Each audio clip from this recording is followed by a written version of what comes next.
Au nom du Père et du Fils et du Saint-Esprit, la grâce de Jésus notre Seigneur, l'amour de Dieu le Père et la communion de l'Esprit Saint soient toujours avec vous.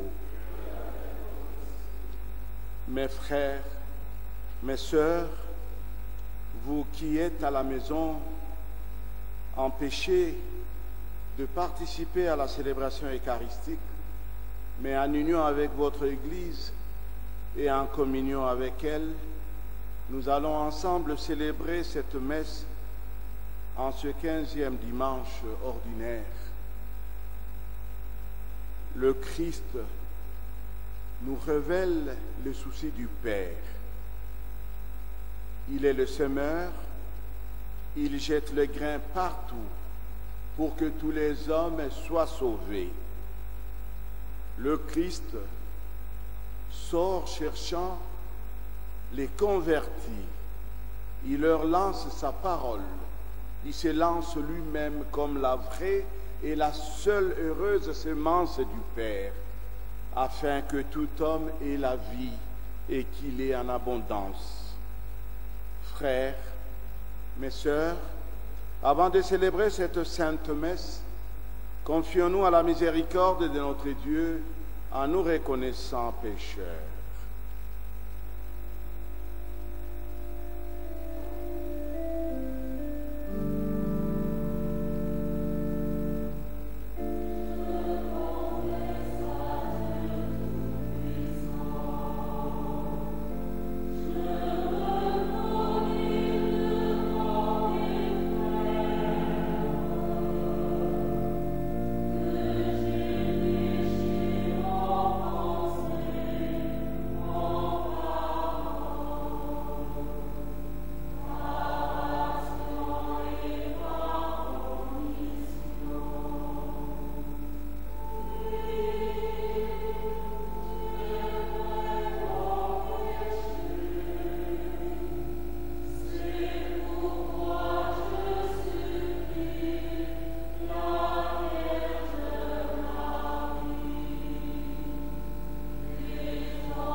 Que Dieu Tout-Puissant nous fasse miséricorde, qu'il nous pardonne tous nos péchés et nous conduise à la vie éternelle.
Ensemble avec la chorale, nous allons rendre gloire à Dieu pour ce qu'il est pour nous et pour ce qu'il fait pour nous.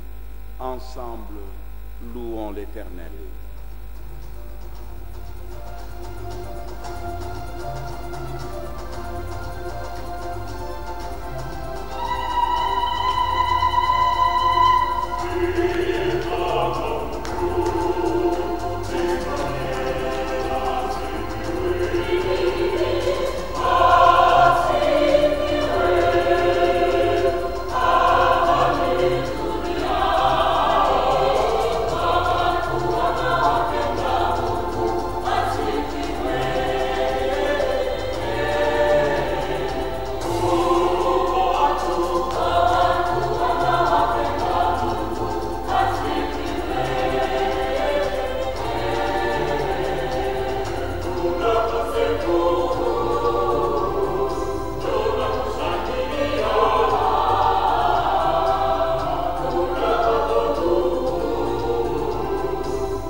Le Seigneur soit avec vous. Frères et sœurs, en signe de supplication, lèvons nos mains vers l'Éternel et prions. Dieu, qui montre aux égarés la lumière de ta vérité, pour qu'ils puissent reprendre le bon chemin, donne à tous ceux qui se déclarent chrétiens de rejeter ce qui est indigne de ce nom et de rechercher ce qui lui fait honneur. Par Jésus-Christ, ton Fils, notre Seigneur, qui vit avec toi dans l'unité du Saint-Esprit, Dieu, un seul Dieu pour le siècle de siècles.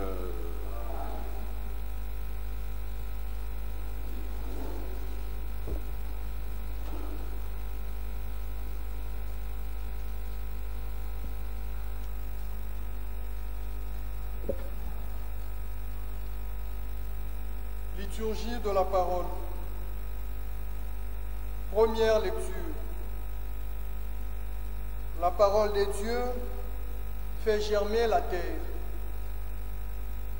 Lecture du livre d'Isaïe, le chapitre 55, du 10e au 11e verset.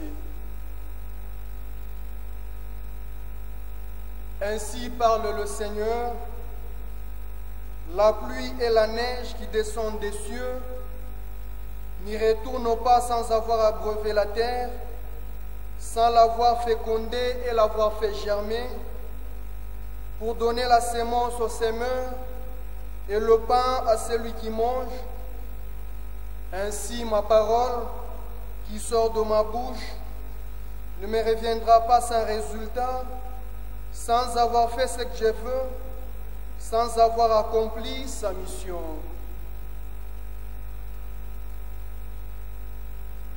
Parole du Seigneur. Tu visites la terre, Seigneur, tu bénis ses semences. Tu visites la terre, Seigneur, tu bénis ses semences. Tu visites la terre et tu l'abreuves, tu la combles de richesses, les ruisseaux des dieux regorgent d'eau, tu prépares les moissons. Tu visites la terre, Seigneur, tu bénis ses semences. Ainsi, tu prépares la terre, tu arroses les sillons, tu aplanis le sol, tu les détrempes sous les pluies, tu bénis les semailles. Tu visites la terre, Seigneur, tu bénis ses semences. Deuxième lecture. La création tout entière participe au salut. Lecture de la lettre de Saint Paul apôtre aux Romains, le chapitre 8, du 18e au 23e verset suivant.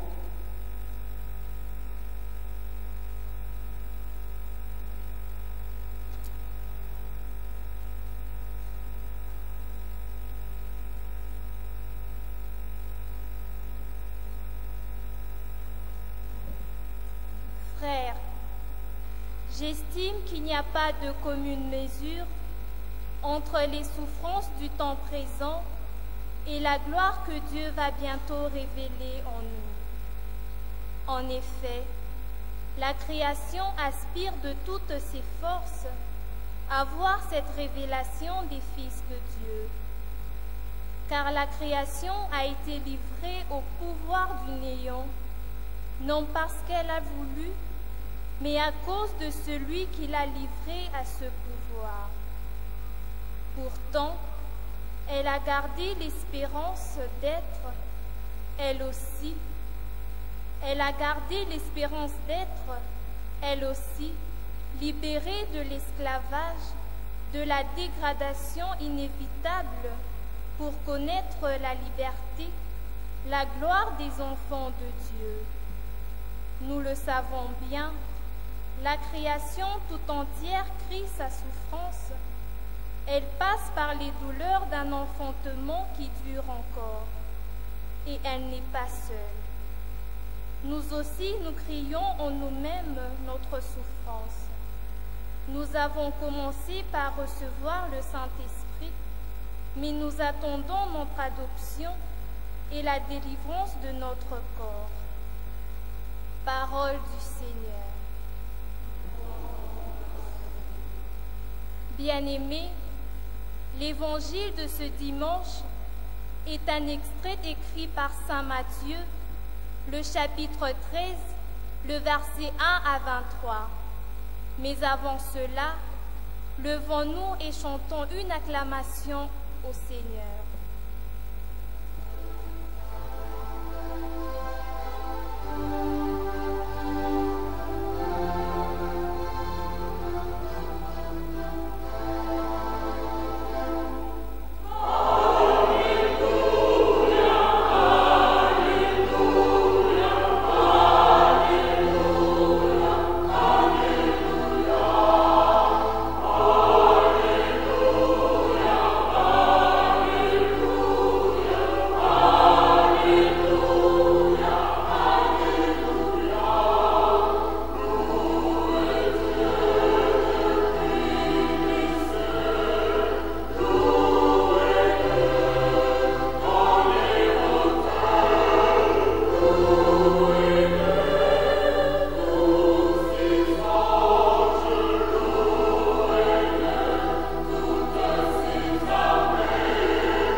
Évangile de Jésus-Christ selon saint Matthieu.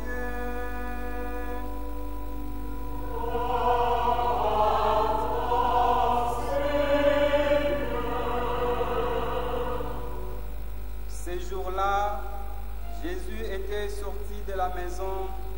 Il était assis au bord du lac.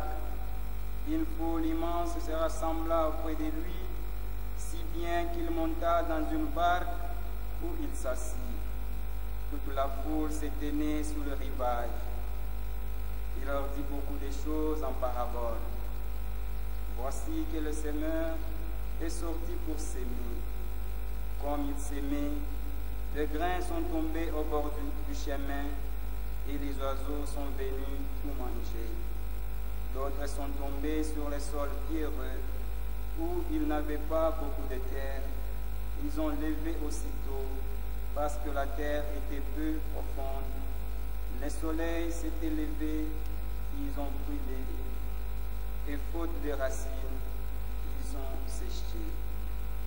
D'autres grains sont tombés dans les ronces ont poussé et les ont étouffés. D'autres sont tombés sur la bonne terre, ils ont donné du fruit, à raison de 100 ou 60 ou 30 par an. Celui qui a des oreilles, qu'il entende. Acclamons la parole de Dieu.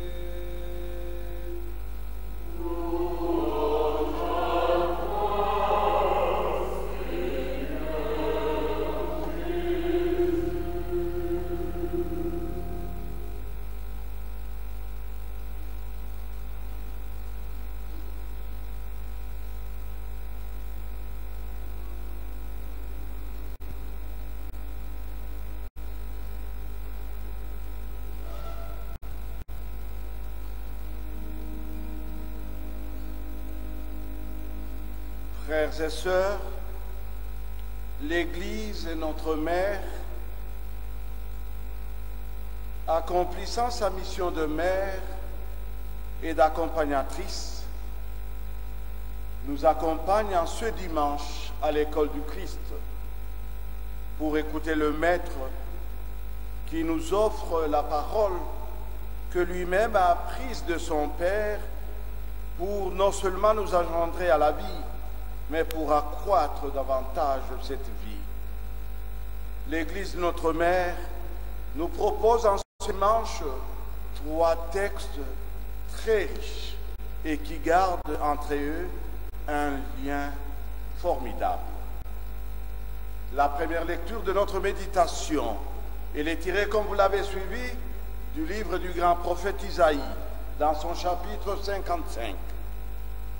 La deuxième lecture, c'est celle du grand apôtre Paul, s'adressant à nos frères de Rome, s'adressant aujourd'hui à nous les Romains présents.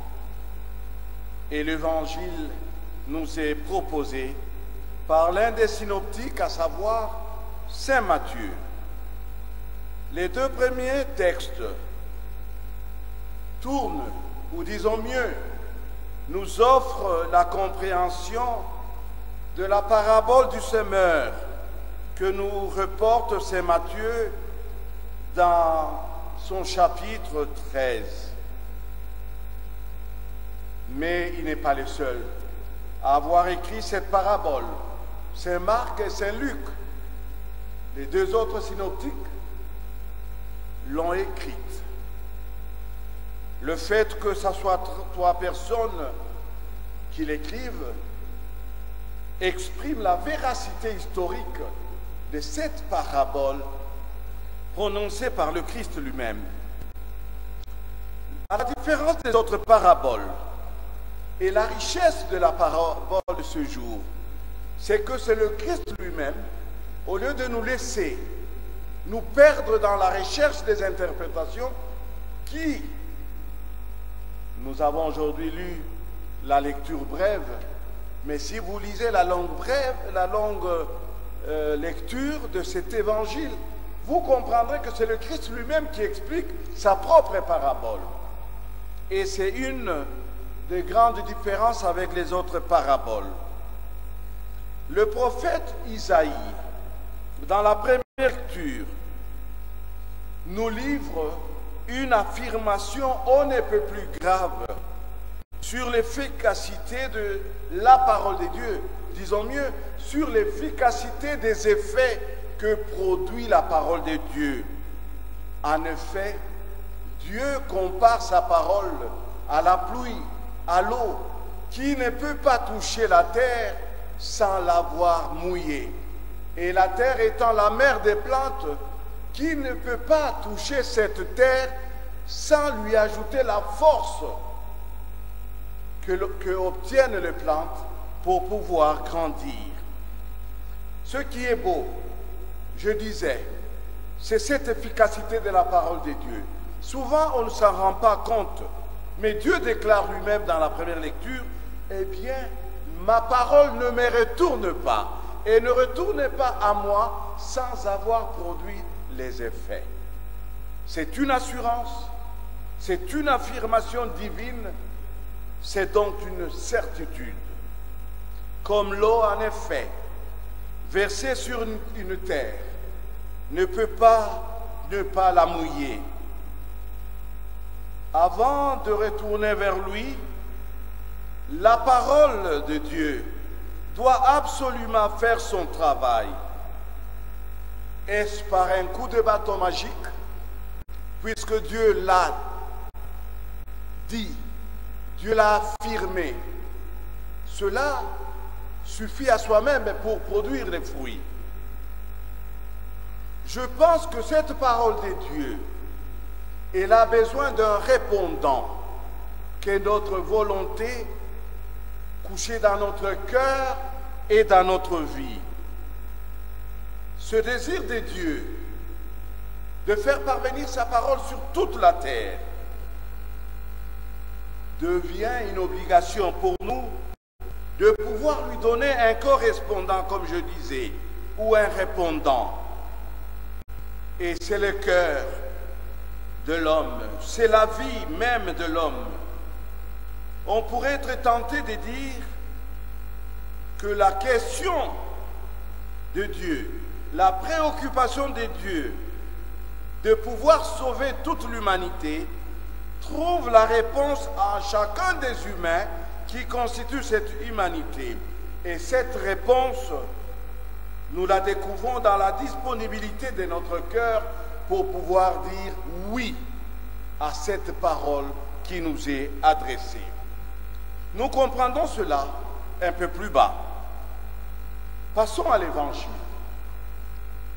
C'est l'évangile du semeur, ou la parabole du semeur, comme nous sommes habitués à le dire. On nous reporte que l'acteur, qui est le semeur, est en action. Le Christ dit, il sort de chez lui, le semeur. Il s'en va au travail. Il est donc en action. Et il commence à jeter la sémence, pas en un seul endroit, mais sur toute une grande surface.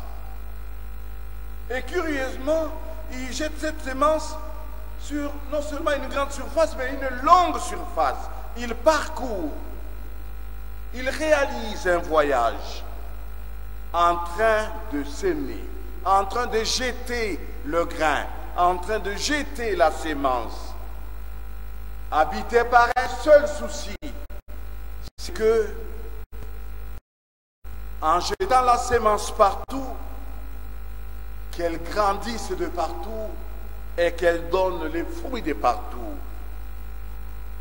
Mais le Christ, pour nous aider à comprendre sa préoccupation, qui est celle de Dieu,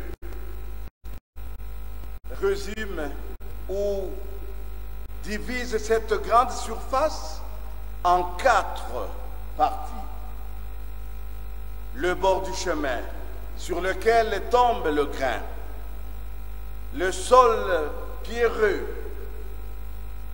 le sol plein d'épines et enfin la bonne terre. Qui est le semeur, mes frères, mes sœurs? Parce que l'on ne peut pas parler de la semence et du semeur sans en connaître le véritable semeur, celui-là même qui est en action, comme je l'ai dit. Nous pouvons d'emblée répondre que c'est Dieu lui-même, c'est Jésus lui-même. Jésus sort de la maison du Père à la recherche des cœurs. Il vient dans ce monde jeter la sémence sur cette grande surface, comme je disais, et qui est caractérisée par les 4 petites surfaces dont j'ai parlé si haut. Méditons un peu sur cette grande surface. Pourquoi Jésus ne s'était-il pas arrêté à jeter la semence directement dans la bonne terre? Mais il essaie, même là où c'est impossible, au bord de chemin, sur un sol pierreux, sur un sol plein d'épines. Jésus tente. Cela exprime la volonté de Dieu le Père de pouvoir jeter sa parole partout et de sauver tous les hommes. Le souci de Dieu, en effet, c'est que tous les hommes soient sauvés. C'est en cela que le salut que nous offre Jésus est universel. Il s'adresse à tout homme et à tout l'homme. Si Jésus est le semeur et la sémence, c'est quoi? La réponse est trop facile. Qui ne vient pas tous les jours à la messe, en lisant cet évangile, comprend que la sémence ici est la parole de Dieu. Mais je voudrais vous ramener un peu en arrière dans la réalisation du plan de Dieu, dans l'offre du salut universel à l'humanité. Jésus lui-même, qui nous semble être le semeur, et en même temps la première parole, comme nous l'apprend Saint Jean dans son prologue, dans les prologues de son évangile. Jésus étant la première parole, il nous paraît être la première et grande sémence jetée par Dieu sur la grande terre que s'appelle le monde, afin que tous les hommes le reçoivent et soient sauvés. Comme nous l'avons appris dans les sciences biologiques, comme nous l'apprenons dans les sciences exactes, lorsque vous jetez une sémence en terre, elle meurt, elle fait corps avec cette terre, afin de donner à la terre son importance. La terre devient la mère de l'arbre qui vient de cette sémence. Ainsi Jésus, comme la première et la grande sémence, étant venu sur cette grande, dans la grande terre que ce monde, il fait un avec le monde afin de diviniser le monde qui a perdu cette divinité que Dieu lui a offerte au moment de la création. Mais revenons à l'interprétation de Jésus lui-même qui présente sa parole comme la sémence. Jésus ne nous a-t-il pas dit dans l'évangile de la vraie vigne que lui-même était le grand arbre et nous étions seulement les sarments ou les branches de cet arbre? Jésus, le grand semeur, est à l'œuvre. Je vous ai dit que le semeur est en action. S'aimer, c'est un verbe d'action. Il n'est pas passif, il agit, il travaille. Et c'est sa parole qui est la sémence. Mais si sa parole est la sémence, où est la terre, ou quelle est la terre qui reçoit cette sémence? La terre prend plusieurs dimensions. C'est d'abord nos cœurs, dans lesquels Jésus jette sa parole comme sémence. La terre, c'est aussi nos vies, dans ces multiples. Notre vie professionnelle est une terre dans laquelle Jésus, chaque jour, jette sa sémence, sa parole. Votre vie conjugale, notre vie, notre vocation sacerdotale, notre vie communautaire, eh bien, les différentes expressions de la vie couvrent les différentes espèces de la terre en laquelle Jésus veut s'aimer sa parole comme la vraie sémence. Malheureusement, toutes les terres sont-elles égales? Jésus nous dit non. Autrement dit, nos cœurs ne sont pas égaux. Nous n'avons pas la même vie devant Dieu. Nous n'avons pas le même cœur. Et Jésus nous le révèle lorsque lui-même interprète sa propre parabole. En effet, je vous ai dit qu'il y a 4 sortes de terres. Le semeur, lorsqu'il jette la semence ou le grain, eh bien, ce grain, cette semence tombe au bout du chemin. Et la Bible nous dit, Satan vient enlever cette semence au bout du chemin. À côté, il s'agit de ces cœurs, de ces vies, de ces personnes qui ne marchent pas droit devant le Seigneur, qui préfèrent les à-côtés pour ne pas paraître aux yeux de l'Éternel qui voit l'invisible. Et aussitôt que Satan constate cette fragilité à notre vie, il vient vite retirer cette parole qui est un don, cette sémence que Jésus met en nos cœurs. La deuxième sorte de la terre, c'est le sol pierreux. Si parmi vous, il y a des cultivateurs, ils comprennent et donnent à Jésus raison. On ne cultive pas dans n'importe quelle terre. Vous arrivez dans une terre où il y a plein de cailloux, plein de graviers, plein de moellons, eh bien les gens vont se rendre compte que vous êtes en train de perdre le temps. Il faut que la terre soit bonne. Parce que la conséquence, c'est celle-là. Sur un sol pierreux, qu'est-ce qui se passe? On jette la semence, il n'y a pas beaucoup de terre et donc les racines ne prennent pas la profondeur requise. Les racines restent au-dessus. Il s'agit de ces chrétiens qui reçoivent la parole de Dieu de manière superficielle. Yulu yulu tu, hakuna mijiji. Et une fois que ces pierres les étouffent, elles fanent, elles meurent, parce qu'elles n'ont pas de racines qui savent aller loin.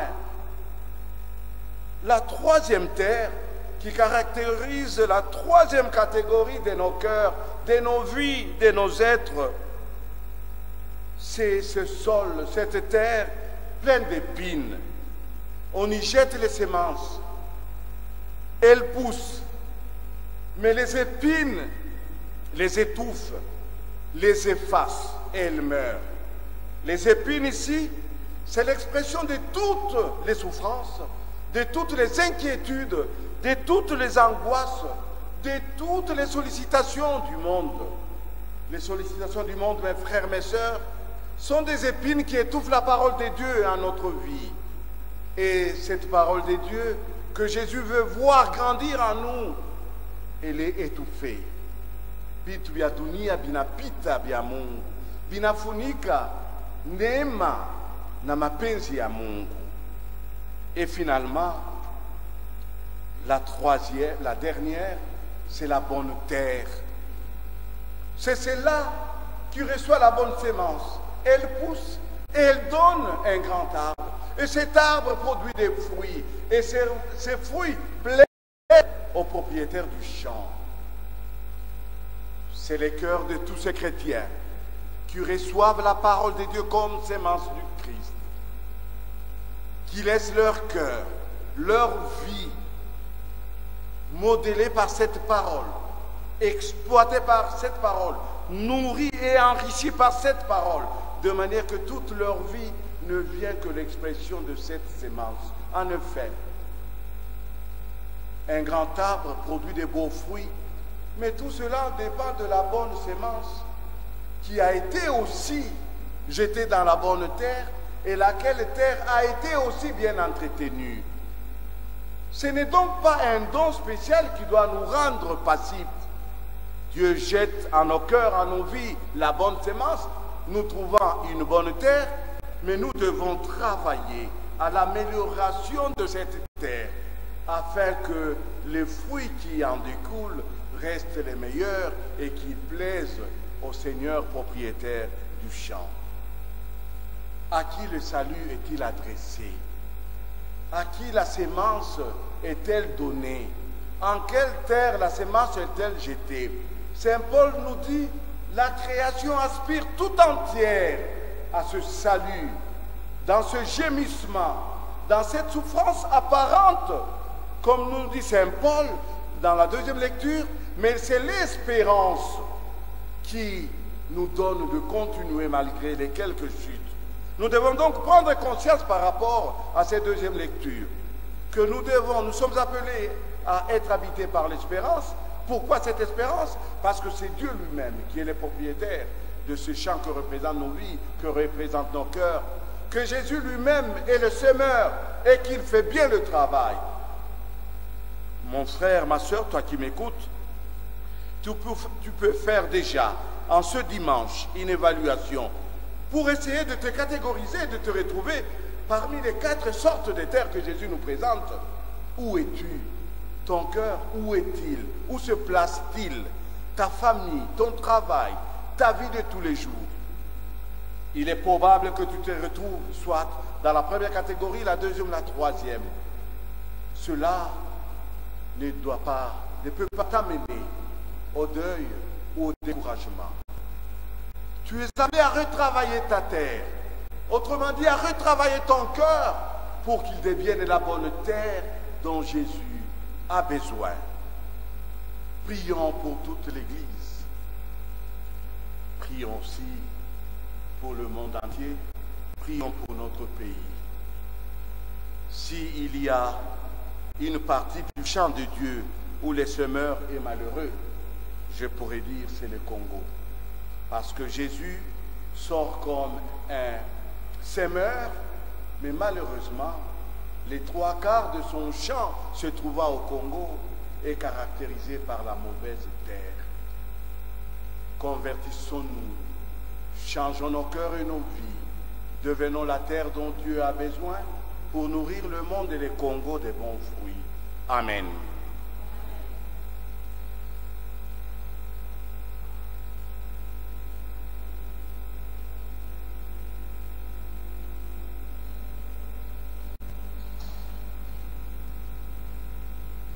Après avoir écouté la parole de Dieu et après l'avoir médité, nous allons, dans un cœur ouvert à notre Dieu, professer notre foi.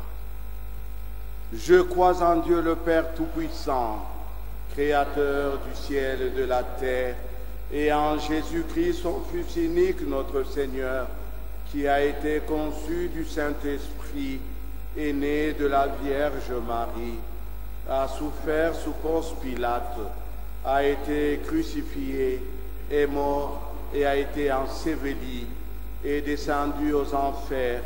Le 3e jour est ressuscité des morts, est monté aux cieux, est assis à la droite de Dieu le Père Tout-Puissant, d'où il viendra juger les vivants et les morts.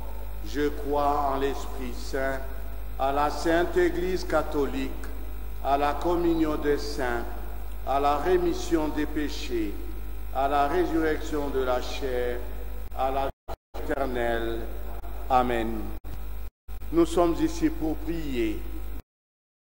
Nous sommes venus rencontrer le semeur. Nous sommes venus à l'école de Jésus. Lèvons nos voix et offrons-lui nos préoccupations, même nos soucis lui parviennent et il sait les transformer en joie. Faisons monter nos prières vers notre Dieu.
papes, les évêques, les prêtres et les diacres, afin qu'ils soient des semeurs inlassables de l'Évangile dans le champ du monde.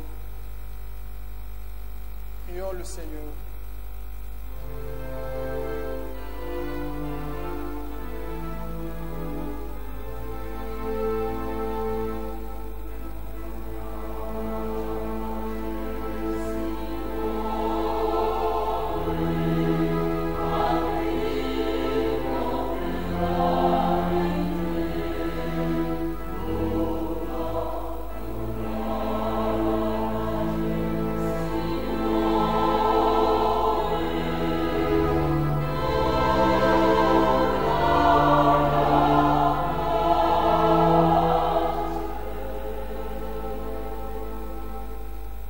Responsables politiques et économiques, afin qu'ils œuvrent pour la liberté dans leur pays et aboutissent à des solutions de vérité, d'équité et de paix. Prions le Seigneur.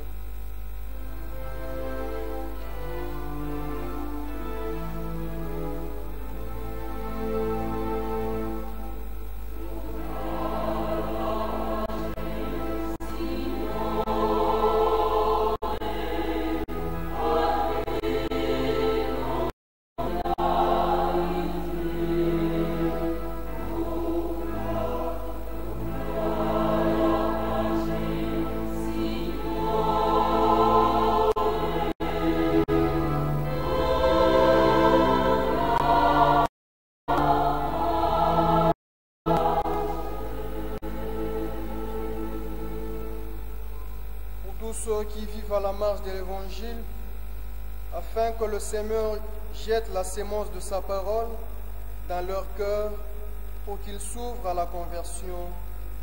Prions le Seigneur.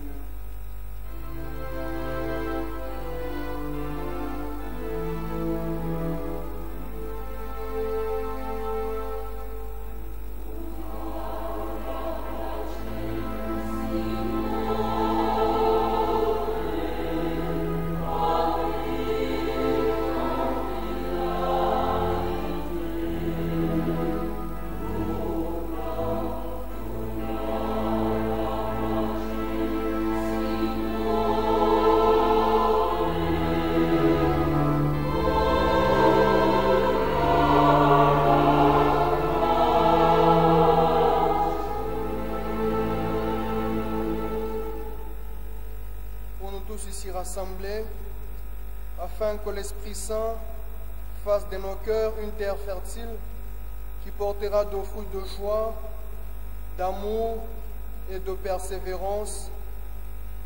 Prions le Seigneur.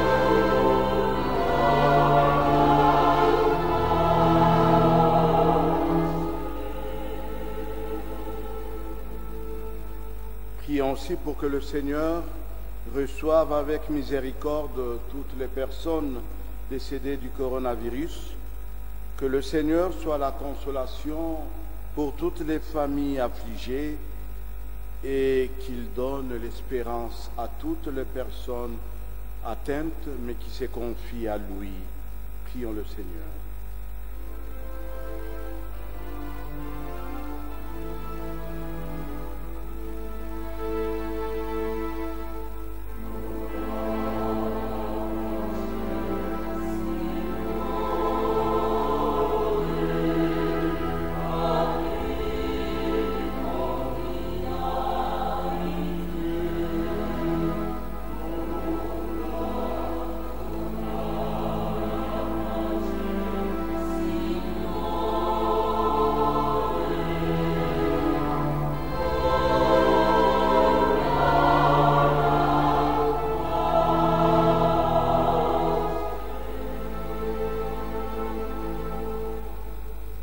Seigneur, toi qui aimes ton peuple et qui restes favorable à ses supplications, accorde à ton Église le bénéfice de sa foi en toi et obtiens-lui ce qu'il te demande. Et va au-delà de ces demandes qui sont souvent limitées par notre état de pécheur. Ainsi avons-nous prié par Jésus-Christ, ton Fils, notre Seigneur, qui vit avec toi dans l'unité du Saint-Esprit, Dieu pour les siècles de siècles.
Prions ensemble au moment d'offrir le sacrifice de toute l'Église.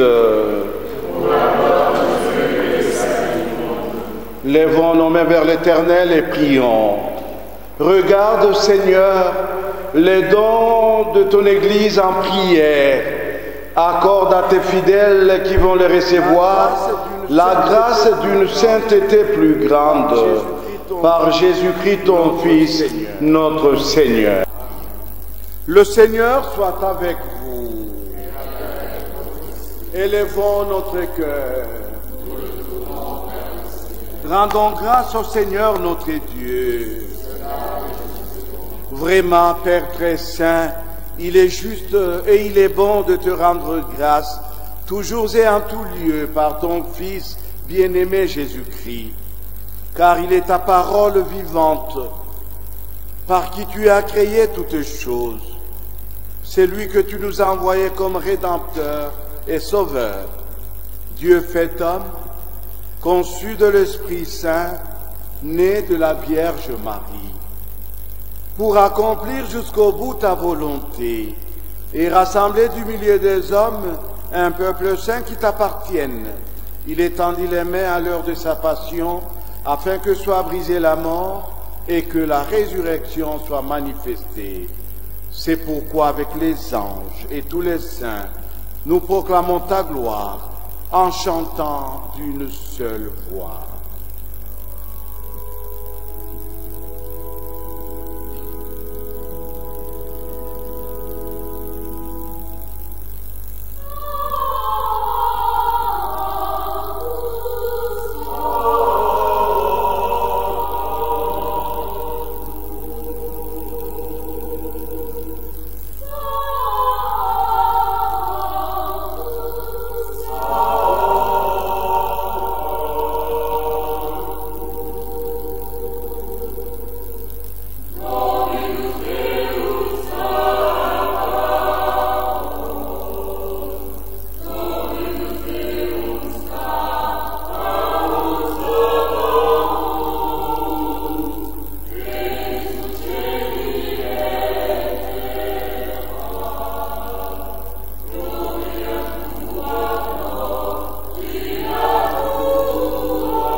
Toi qui es vraiment saint, toi qui es la source de toute sainteté, Seigneur, nous te prions, sanctifie ces offrandes en répandant sur elles ton esprit, qu'elles deviennent pour nous le corps et le sang de Jésus le Christ, notre Seigneur.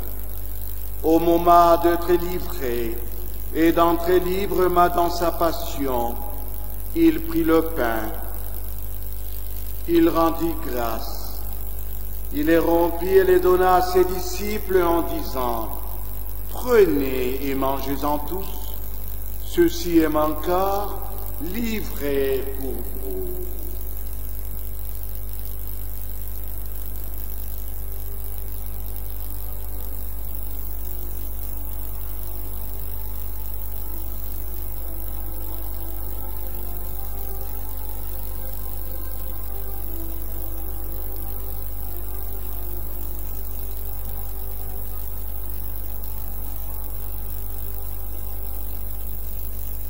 De même, à la fin du repas, il prit la coupe.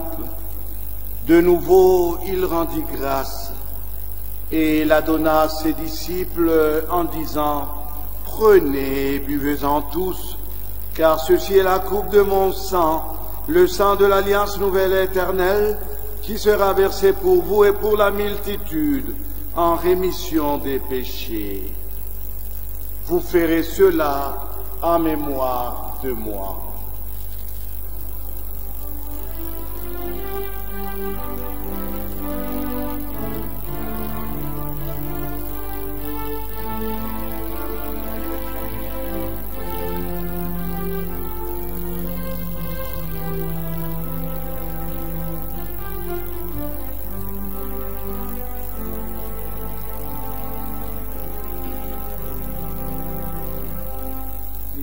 célébrant le mystère de la foi.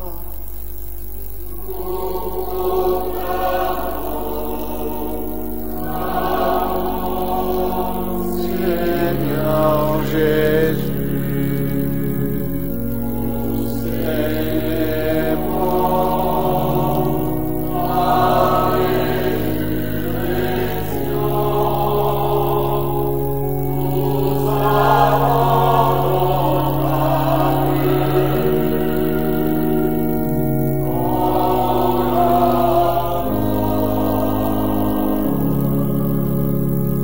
Faisant ici mémoire de la mort et de la résurrection de ton Fils, nous t'offrons, Seigneur, le pain de la vie et la coupe du salut, et nous te rendons grâce, car tu nous as choisis pour servir en ta présence.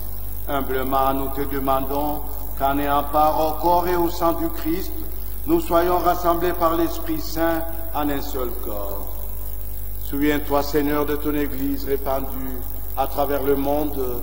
Fais-la grandir dans ta charité avec le pape François, notre archevêque Jean-Pierre Tafunga, les prêtres, les diacres et tous ceux qui ont la charge de ton peuple.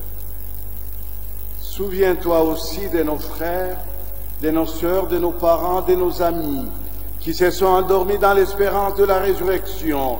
Souviens-toi de tous les hommes qui ont quitté cette vie. Reçois-les dans ta lumière auprès de toi.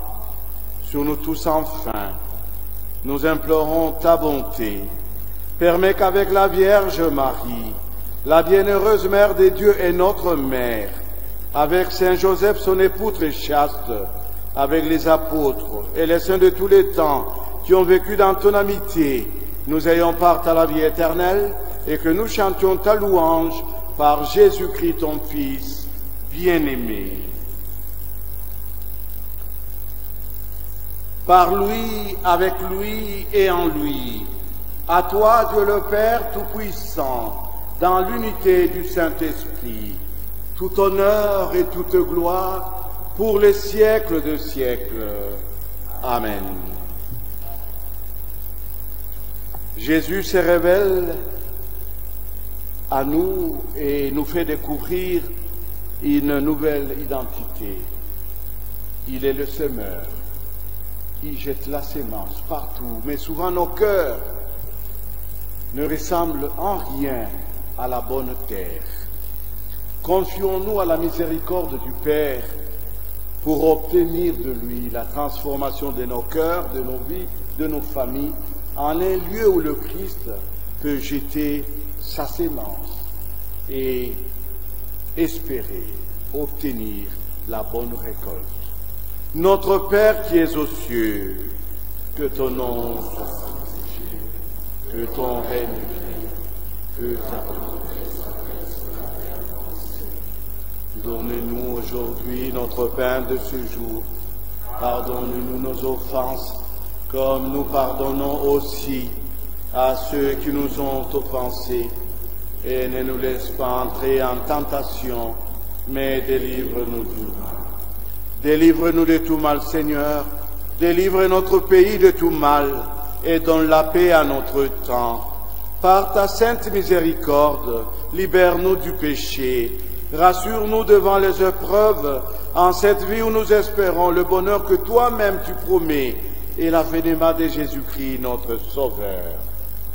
Car c'est à toi qu'appartiennent le règne, la puissance et la gloire pour le siècle des siècles. Seigneur Jésus-Christ, tu as dit à tes apôtres, « Je vous laisse la paix, je vous donne ma paix. » Ne regarde pas nos péchés, mais regarde la foi de ton Église. Pour que ta volonté s'accomplisse, donne-lui toujours cette paix et conduis-la vers l'unité parfaite, toi qui règnes pour les siècles de siècles. Que la paix du Seigneur soit toujours avec vous. Fidèles des dieux, dans la charité du Christ, donnez-vous la paix.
Heureux sommes-nous d'être invités au repas du Seigneur. Voici l'agneau de Dieu, voici celui qui enlève le péché du monde.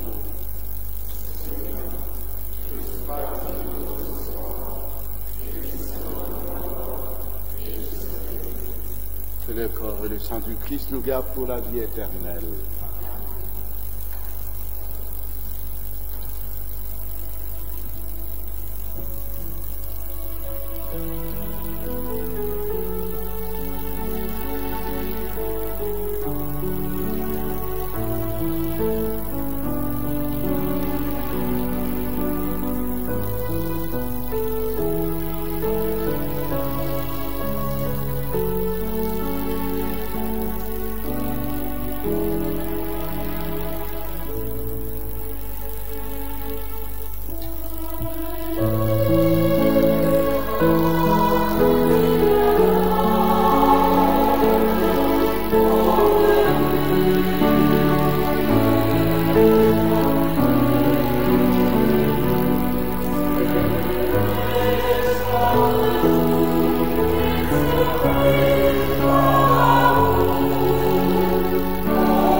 prions encore le Seigneur.